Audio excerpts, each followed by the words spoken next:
Ballistic క్షిపణులు అంటే అణ్వాయుధాలను ప్రయోగించగలిగినటువంటి క్షిపణులు ఇరాన్ దగ్గరికి ఎట్లా వచ్చినాయి? ఇరాన్ ఎలాగ హౌతీలకు ఇవ్వగలిగింది? హౌతీల దగ్గరికి ఎట్లా వచ్చినాయి? యెమెన్లో ఉన్నటువంటి హౌతీల దగ్గరికి ఇవి వచ్చినాయి.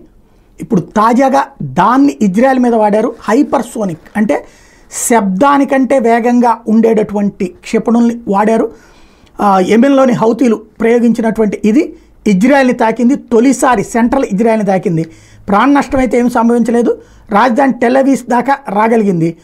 హైపర్సోనిక్ బాలిస్టిక్ క్షిపణి 11 నిమిషాల్లో దాదాపు 2000 కిలోమీటర్లు ప్రయాణించి సెంట్రల్ గాజాలోని ఖాళీ ప్రదేశంలో పడింది. దీన్ని అడ్డుకోవడానికి ఇజ్రాయెల్ చేసిన ప్రయత్నాలు ఫలించలేదు. భారీ నష్టం ఏమీ జరగలేదని చెప్పడం వరకు సక్సెస్ అయింది. జూలైలో హౌతీలు ప్రయోగించిన డ్రోన్ మాత్రం టెల్ అవీవ్ దాకా జరిగింది, ఇంతవరకు లేదు. ఇప్పుడు అంటే ఇట్లాంటి క్షిపణులు ఎక్కువ ఉన్నాయి అన్నటువంటి విషయం రాబోయేటటువంటి రోజులలో ఇజ్రాయెల్ని భయపెట్టడానికి హౌతీలు చేసినటువంటిది. ఇవి గనక ఎక్కువ ఉంటే ఇజ్రాయెల్కి అత్యంత ప్రమాదకరం.